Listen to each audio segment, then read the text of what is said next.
It's so sexy it becomes hostile. Hello, everybody, and welcome back to Talk About the show where I, your host, Alex Brown, talk about whatever it is I want to talk about. And today, I want to talk about Stellar Blade and my first impressions with the game. Of course, these are entirely based off of the demo that everyone has access to, so if you haven't played it, or if you're curious about this game, or if anything I say here intrigues you, go play it on your PS5 right now. You can go download it for free. Real easy. Yeah. But if you are unfamiliar with what Stellar Blade is, let me go ahead and read you the description. Stellar Blade follows the journey of Eve, a warrior who descends from an off-world colony to defeat the Nightibas, humanity's enemy that suddenly emerged on Earth. Eve finds herself in a devastated world where she meets Adam, a survivor left on Earth, and Lily, a member of the previous airborne squad. Together they join forces in battle against the Nightibas. Along the way, Eve's party works with the surviving citizens gathered in the last human city, Zion. Zion is connected to a semi-open world region called the Wasteland and the Great Desert, which harbor many secrets. You get to cross paths with many different people and go on adventures in these vast fields to fulfill Eve's goals while also helping the citizens of Zion. At least those are some of the descriptions over on the PlayStation blog. But yes, Stellar Blade, at the end of the day, the best way that I can describe it to you is as a Souls-like. Which, by the way, apparently is something that people are not too pleased with you calling it. For some odd reason. Because when you look at the gameplay, it's just like, well, yeah, that's a Souls-like. You do all the same things you would do in a Souls-like. So that's the first question I want to knock out that I'm sure a lot of people have. Is this game a Souls-like? I would say yes. Because in a lot of ways you do similar things you do in a Souls-like. The demo is about an hour long, and you get to experience the opening of the game and then a little bit of the next level. And in doing so, I found out very quickly this is straight up a Souls-like. I mean, just look at the combat. All right, like I said, you're attacking, you're parrying, you're dodge rolling, and the difficulty isn't easy. It's also not that hard, unless you're bad at video games. You know, I wasn't. I didn't die when I played the demo. You can go watch me play it. It's already up on the channel, so you can go watch me play through the whole demo if you're interested on how that went. But it's a Souls-like. You go from campsite to campsite, which are essentially your bonfires, where you can replenish your restorative, which is like a health potion in this. I don't remember exactly what it's called, but you get 3 of them, and then every time you go to a camp, it refills. So, a Souls-like sort of thing. You have the same thing where you'll be exploring a level, and then you'll come across a locked door, and then you'll continue to progress through that level, and then you'll open that locked door, and then it's a little shortcut, like in every Souls game. So this is a Souls game. There are people out there who are saying, no, it's not Souls-like, it's a character action game. It's more like Bayonetta. It's more like Devil May Cry. And I'm like, not really. The only difference that this has to a Souls-like is that you have abilities that are mapped to your face buttons. Where I have my controller right in front of me, so visual aid, where you hold what is this called on the PlayStation controller? I don't know, and use it. L1, and no, I think it's R1, and then a face button, and then it does a character ability. That's the one thing that a Souls-like doesn't have that I'd assume those Bayonettas or Devil May Cries do have. I'll be honest, I haven't played Devil May Cry since Devil May Cry 1, so I don't know what's going on in Devil May Cry these days. They should make more of them, that's all I know. But yeah, that's the first question I wanted to get out of the way. And then the second question that I feel like most people are going to ask about this game, because you've seen it, I know you've seen it. Do them things be thanging? And yes, I can confirm that those things do in fact be thanging. But those things don't thang in the way that I would expect them to thang, if you know what I mean. Based on everything you would see on the internet and all the trailers that you have probably seen for this game, it seems like those physics are just completely, unabashedly just bouncing. Right? It's not like that at all. The only times that you will see that is when the internet creeps are going to highlight it and be like, oh, look at this. Look at this. It's crazy. And it's just like, come on. Just be normal. If you're a normal person playing this game, You won't even notice it. I, for the purposes of research and science, was trying to see if there was some jiggle. That is a weird thing to say. And there's hardly any jiggle in the moment to moment gameplay. If you focus on specific actions, yeah, you're gonna see the jiggle. It's just there. I do feel like it's not even, I do feel like it potentially isn't even intentional. It's just their physics engine. Because there's also the option in this game to have a long ponytail or a short ponytail. And when you have the long ponytail, the hair physics are insane. To the point where it's just like, I guess these are just the physics of the game. So yeah, them things do be thanging if you focus on it. But the game never focuses on it. It's really just the players out there on the internet who are a little too deprived that are focusing on it. I do hope though, with all these boobies jiggling like they are, we do see one donger. That'd be pretty cool. A little donger flapping around in someone's jeans.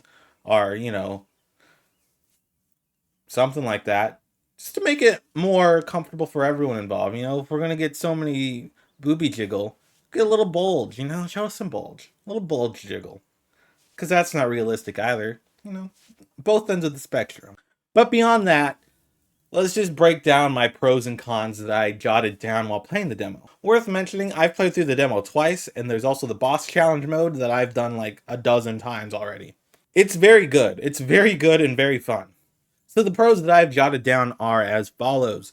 The first pro is the narrative presentation, which the story is presented in a way that is very much traditional in a lot of senses, but like the backstory and the lore of this world is told in a very Souls-esque sort of way, where you are just thrusted into this world with no knowledge of what is happening whatsoever. But as you play through the levels and pick up the memory discs along the way, you'll learn more about the world, and I found that very intriguing to me because you are just set into this desolate world and you have no idea what's going on. And then it's up to you to piece it together if you want, or you'll just be along for the ride with all these flashy cutscenes, because these cutscenes are very cinematic and it just looks good. Like beyond them things, just everything about it. It's a very high fidelity game that runs remarkably well. There is the balance mode, the frame rate mode, and the quality mode. I don't know why. I mean, I don't know why you wouldn't just go for balanced unless you're taking screenshots, because man, the screenshots are a little rough. They need a photo mode for this game as well. Make making thumbnails so much easier. But that's all besides the point. The game is stunning to look at, and the boss fights that we do have are very cool. Are very cool because they always end in a very flashy, just stylish move set that you watch Eve do, and it's just great. It's great. And quick time events are back, but they're fun. I never had a problem with quick time events. Whatever. And speaking of those boss fights, though, the combat in general is quite fun. I would say it is more.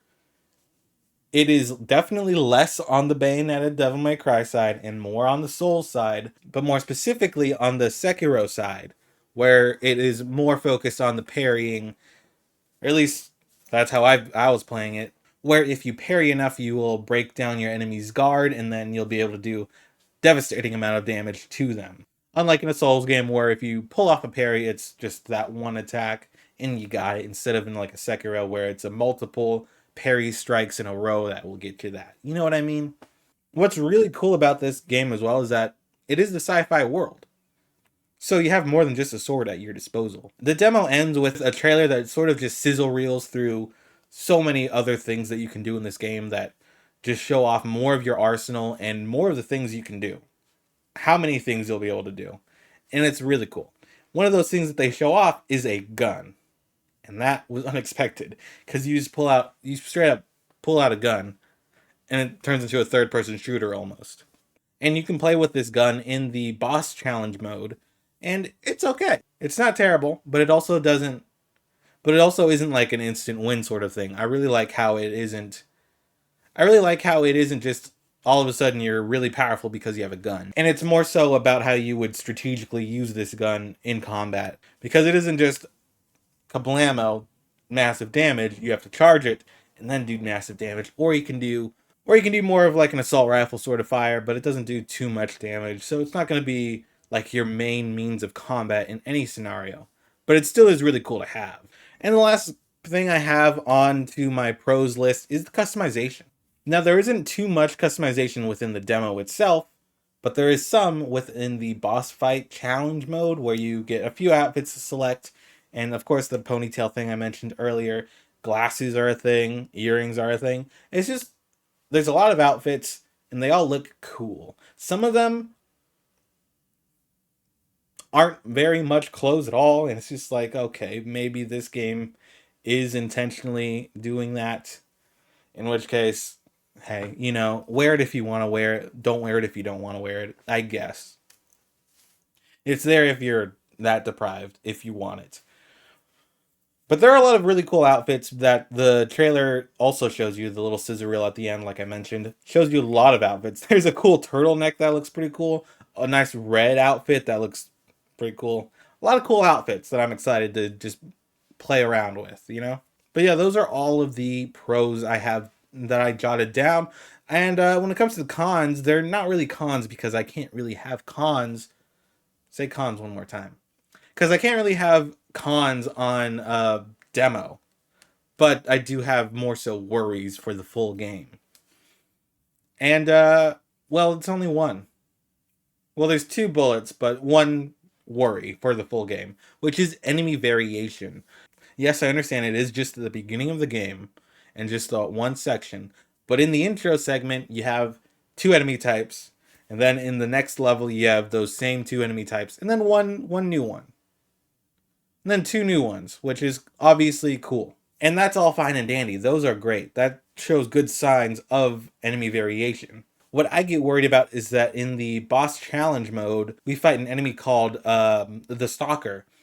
And in the sizzle reel trailer at the end of the demo, we also see that same boss fight in a different area, which worries me slightly because it's like, are we going to fight the same bosses over and over again? Because that would be less exciting than having new boss fights for every area and that sort of thing that just are all purposely for each area. You know what I mean?